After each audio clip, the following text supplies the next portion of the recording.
ሰላም የዜና 08 ተመልካቾቻችን እንደምን ቆያችሁ? በዚህ ሳምንት ዓለምን ሲያስጨንቅ የነበረው የመካከለኛው ምስራቅ ጦርነት ምን ላይ ደርሷል? ለሶስተኛው ዓለም ጦርነት ምክንያት ይሆናል የሚሉት ስጋቶች እየጨመሩ ናቸው። በዚህ ሳምንትስ ምን ተፈጥሮ አለፈ የሚለውን በዝርዝር ለማየት ወደናል። በመካከለኛው ምስራቅ የሚረግፉት ጥይቶች ብቻ አይደሉም፣ የተስፋ ጭላንጭሎችም ጭምር ናቸው። ከቴሄራን እስከ ዋሽንግተን፣ ከቴል አቪቭ እስከ አዲስ አበባ ድረስ እያንዳንዱን ቤት የሚነካው ይህ ጦርነት ዛሬ በምን ደረጃ ላይ ይገኛል? ልዩ የዓለም አቀፍ ዜና ትንተና።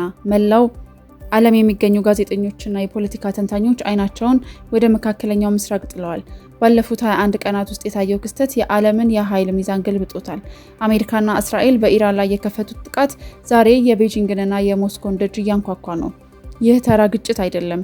ይህ የዓለማችን ቀጣይ 50 ዓመታትን የሚወስን የታሪክ ምዕራፍ ነው።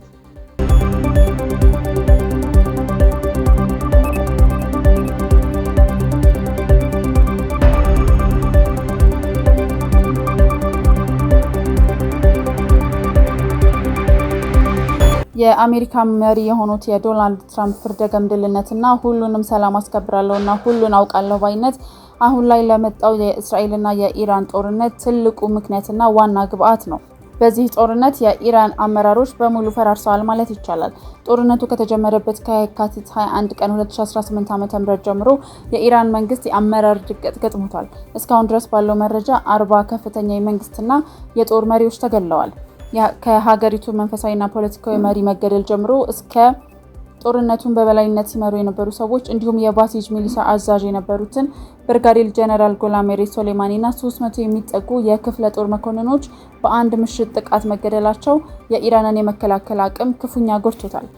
በእስራኤል በኩልም ይህ ጦርነት የፈጠረባት ጫና ቀላል የሚባል አይደለም። ከኢራንና ከሌሎች የኢራን ደጋፊዎች እንደ ሂዝቦላህ ያሉ ሀገራት በሚሰነዘሩ የሚሳኤልና የድሮን ጥቃቶች ምክንያት በእስራኤል ከተሞች ላይ ከፍተኛ ጉዳት እየደረሰ ነው።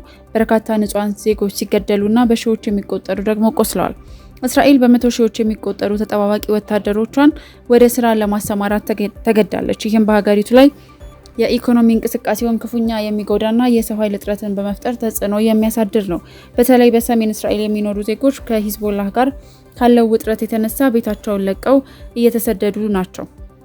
በሊባኖስ ውስጥ ከፍተኛ ቀውስ ተከስቷል። በእስራኤል የአየር ድብደባ ምክንያት ከ1 ሚሊዮን በላይ ተፈናቃዮች በመቶ ሺህ የሚቆጠሩ ሰዎችም ቤታቸውን ለቀው እንዲሰደዱ ተገደዋል።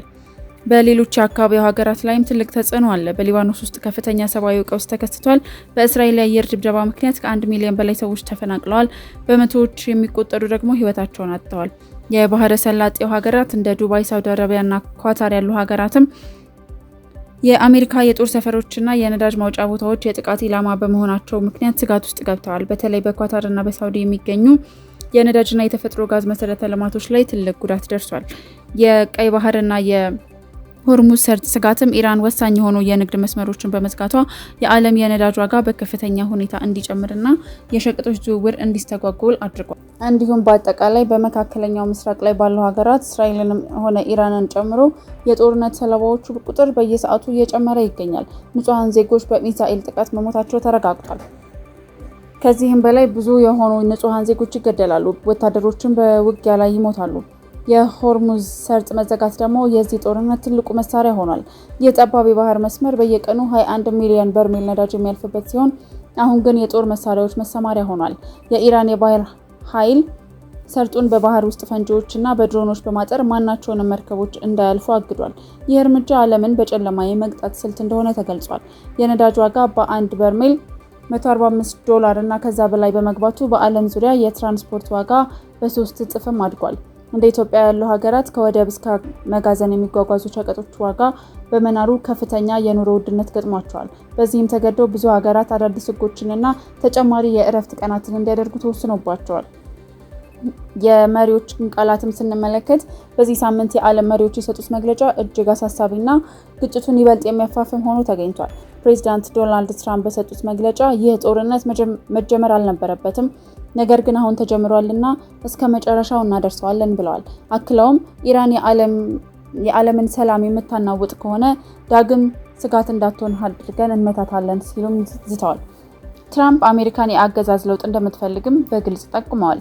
ጠቅላይ ሚኒስትር ቤንጃሚን ኔታንያሁ የእስራኤሉ መሪ እስራኤል ለህልውናዋ እየተዋጋች ነው ብለዋል። የኢራን የኒውክሌር ተቋማትና የመሪዎቿ ቢሮዎች የጥቃታቸው ኢላማ ናቸው፣ የጠላቶቻችንን ክንድ እንሰብራለን ሲሉ በአረብኛና በእንግሊዝኛ ንግግር አድርገዋል። የኢራን ጊዜያዊ መሪዎች ከ40ዎቹ መሪዎች መጥፋት በኋላ ስልጣኑን የጨበጡት አካላት አሜሪካና እስራኤል የገሃነምን በር ከፍተዋል ብለዋል። ለእያንዳንዱ የረገፈ መሪ 100 የአሜሪካ ወታደሮችን እንቀጥፋለን ሲሉ ምላሽ ሰጥተዋል። የቻይናው ፕሬዝዳንት ሺ ጂንፒንግ ቻይና እስካሁን ከፍተኛ ጥንቃቄ እያደረገች ነው፣ ሺ ጂንፒንግ ዓለም አቀፍ ትብብር ካልተደረገ ይህ ጦርነት ወደ ሶስተኛው የዓለም ጦርነት ሊያመራ ይችላል ሲሉ አስጠንቅቀዋል። ቻይና የብሪክስ አባላት በጋራ እንዲቆሙም ጥሪ አቅርባለች። የቻይናና የብሪክስ ሚና ዝምታው ምን ይነግረናል? ብዙዎች የኢራን ወዳጅ የሆነችው ቻይና ጦርነቱን በኃይል ታስቆማለች ብለው ጠብቀው ነበር። ነገር ግን ቤጂንግ የመረጠችው መንገድ ጥንቃቄ የተሞላበት ነው። ቻይና ከኢራን የምታገኘውን ዘይት 80% የሚሆነው አሁን ተቋርጧል። የውጭ ጉዳይ ሚኒስቴር ዋንግ ዩ የጫካ ሕግ ሊቆም ይገባል ቢሉም አሜሪካን በቀጥታ ከመጋፈጥ ተቆጥበዋል። ቻይና ጦርነቱን ከማቆም ይልቅ የራሷን የነዳጅ ክምችት በመጠቀም ኢኮኖሚዋ እንዳይናወጥ እያደረገች ነው። ኢራን በ2024 የብሪክስ አባል ብትሆንም ህብረቱን ግን አንድ ወጥ አቋም መያዝ ተስኖታል። እንደ ህንድና አረብ ኤምሬትስ ያሉ አባላት ከአሜሪካ ጋር ያላቸውን ግንኙነት ላለማበላሸት ሲሉ ገለልተኛ መሆኑን መርጠዋል። ቢሆንም ግን ቻይና ለኢራን የሚሳኤል ነዳጅ የሚሆኑ ኬሚካሎችን በድብቅ እየላከች እንደሆነ መረጃዎች ይጠቁማሉ።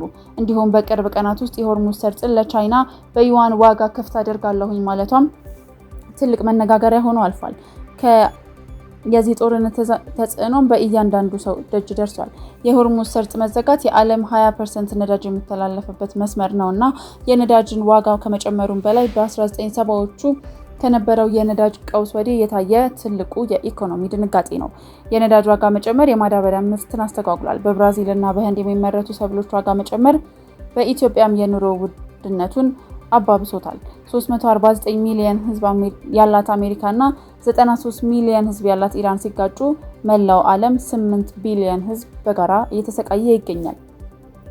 ይህ ጦርነት በ4 ወራት ውስጥ ካልቆመ የዓለም ኢኮኖሚ ወደ ከፍተኛ ሪሴሽን ሊገባ እንደሚችል ተንታኞች ያስጠነቅቃሉ። ቻይና አሁን ላይ ዝምታ የመረጠችው አሜሪካ በመካከለኛው ምስራቅ ረግረጋማ ምድር ውስጥ ተዳክማ እንድትቀር በመፈለጓ እንደሆነ ይገምታሉ።